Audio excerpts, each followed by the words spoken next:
The recent controversy surrounding the BBC and Channel 4 now in their coverage of the Israel Hamas conflict has raised fundamental questions about journalistic integrity, as if they weren't already in the air. Impartiality and the fine line between reporting on suffering and inadvertently legitimizing terror through those reports. Now, I'm not as hell bent on this principle of impartiality as some people. I think we should be acknowledging our bias because we all have them.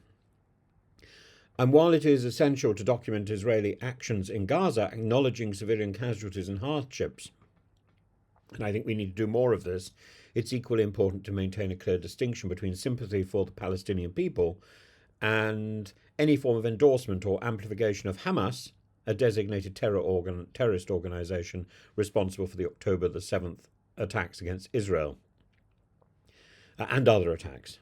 The BBC and Channel 4's failures in this respect, as illustrated by their handling of Abdullah al-Yazouri's case, exemplified the risks inherent in this discussion. And the revelations that both the BBC and now Channel 4 featured the son of a Hamas official in their reporting without due disclosure of his family ties are deeply troubling. The BBC documentary Gaza, How to Survive a War Zone, featuring the 14-year Abdullah al-Yazouri, was withdrawn after it was revealed that the production company had knowingly paid his family while withholding information about his father's role as Hamas's deputy agriculture minister. Meanwhile, Channel 4 aired multiple segments featuring Abdullah under a different name, portraying him as an ordinary Palestinian boy, failing to disclose his father's status within the Hamas administration. And this incident underscores a larger problem, the failure of major British broadcasters to exercise due diligence in their war reporting. Now, I wrote to the BBC some time ago criticising the fact that they were leaping on somebody else's journalistic courage. He had done a report about drone attacks on civilians in Kherson and in Kharkiv, sorry, and the BBC simply copied this person's report a few days later. More than that, when they were seeking permission from the Ukrainian authorities to do this, they said they said we want to do a report like this, and that seems thoroughly wrong and disingenuous and cheap. And of course it means that the original report is important, and that's incredibly important. And my concerns were expressed with no reference at all to the person who'd made the original report. I simply felt that this was the BBC's failure. And I think the BBC is slovenly and casual, and it hides behind a monolithic complaints process which delays and delays to the point where the original issue is forgotten. And then you go to Ofcom, another organisation which is there to placate the people with delays and delays and then judges an event on spurious criteria, which are favourable, which are clearly favourable to the organisations, and it's a box ticking exercise. That is not honesty. That is bureaucratic compliance, and we need to go beyond that.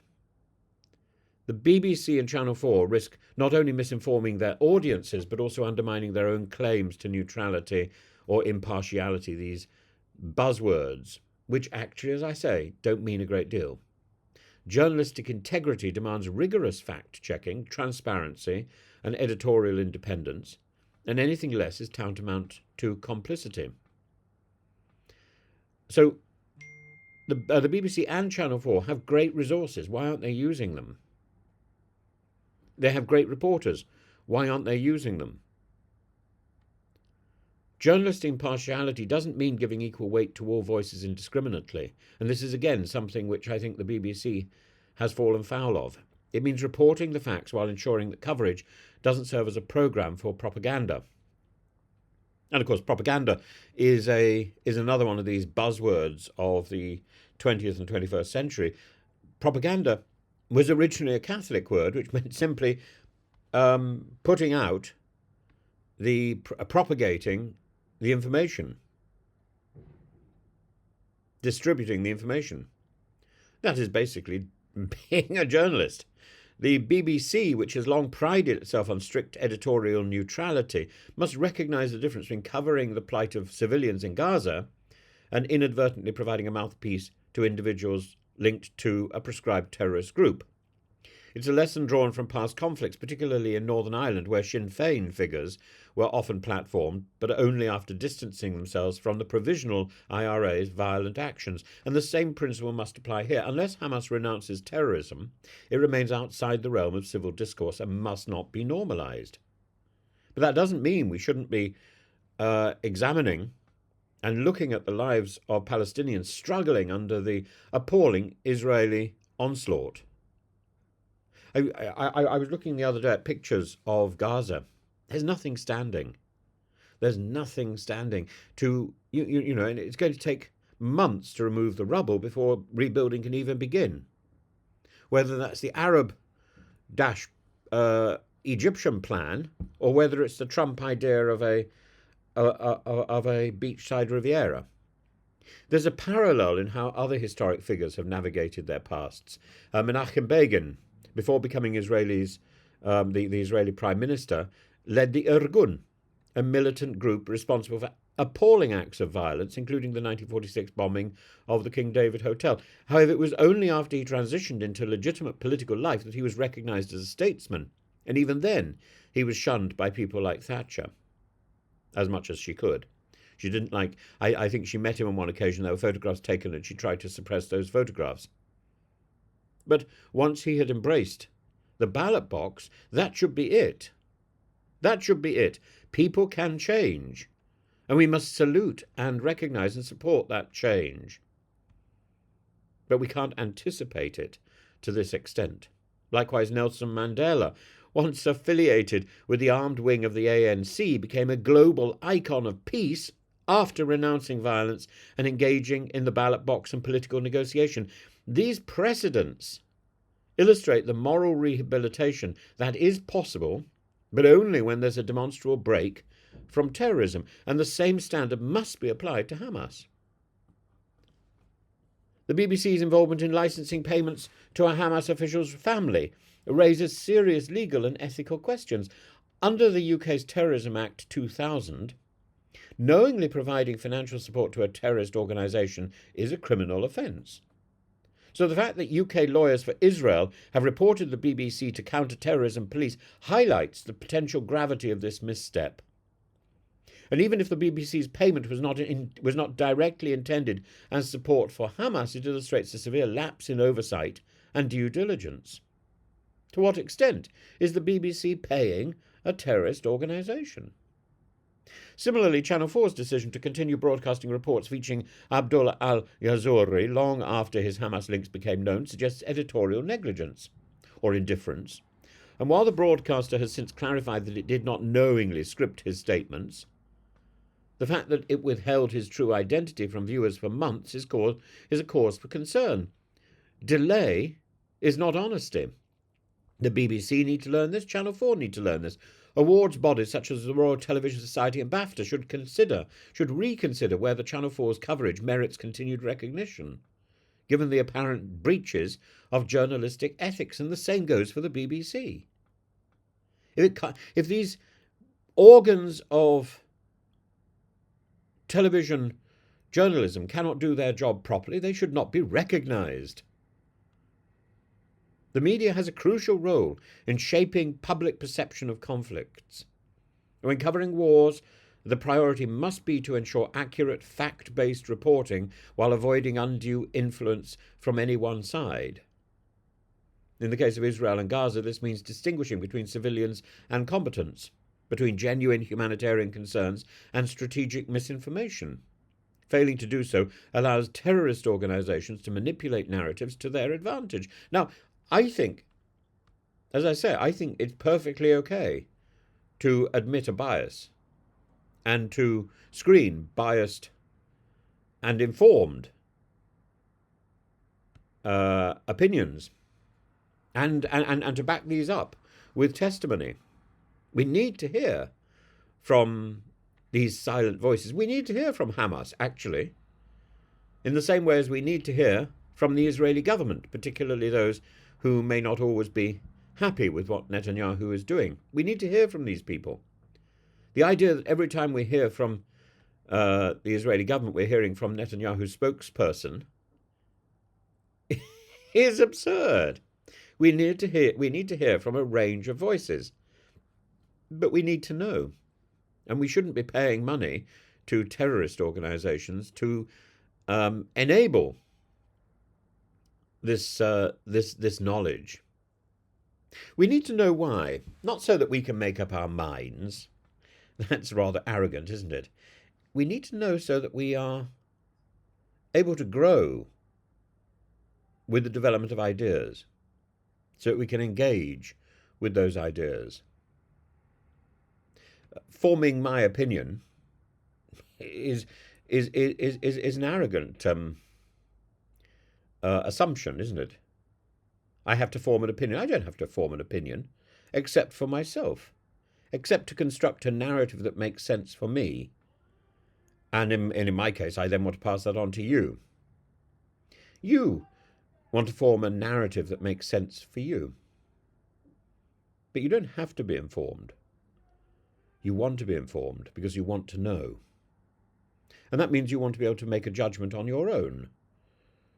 We've gone beyond the point where the Catholic Church is organizing propaganda, the dissemination of indoctrination, the dissemination of doctrine, and indoctrinating its faithful. We want to be able to judge what we do, what we say, what we think, even though we know that our attitude, our position isn't necessarily going to change the world. And it's that recognition of our own limits, which I think is important. And the same thing is true in marches. I'm all for people marching in the street. I think it's a good thing. I just don't think it's efficacious. There are better ways. If you want to control the narrative, there are better ways to do so. I think one of the ideal ways to control the narrative and to have an impact is to write to your MP. I think you can also write to the Prime Minister of Israel or the leader of the Palestinian Authority and so on. I think you can write to people. Writing letters is an extraordinary way to be heard because people don't write letters these days. They send emails and they think they're going to be read. They send text messages and they think somebody's actually going to bother to read through them. They leave comments under YouTube videos. And I think other than me, no one's going to read that stuff. I read it, and with great interest. And I'm always interested in the comments. And some people say, "Oh, anything that is horrible, that must be a troll." Well, some of it may be trolls, but much of it is impassioned thought because there's no other way to express our response to events which impact us. And we need to get a range of opinions. Otherwise, we're living in some sort of echo chamber, in a bubble. And the problem with YouTube is, of course, once you start following one person, then YouTube assumes that that person belongs to a team, and it will send you other people who are discussing the same issue and taking the same views. I try very hard not to belong to a team. And indeed, I was asked to belong to a few teams in the past. I'm looking at a few teams even now, but I would rather belong to a team that is at a distance from the simple right-left divide in British politics. I remember walking around the studios of Talk TV, and I think GB News. I don't remember whether I was actually there. Rather enjoying the green screen effect. But I found it all very aggressive. You might say, why didn't I expect that? Well, because I don't. I expect people to be polite. Transparency, I think, is non-negotiable. Viewers deserve to know who is speaking and what their affiliations are. Without this, institutions like the BBC and Channel 4 risk eroding public trust and damaging their own credibility beyond repair. Sympathy for Palestinian civilians is entirely justified, and in fact, not only justified, it's appropriate, and I think morally demanded. It's vital to document alleged Israeli atrocities, as it's vital to document the atrocities of the Hamas terrorists. But this must not come at the cost of whitewashing Hamas or presenting figures connected to the group without proper disclosure.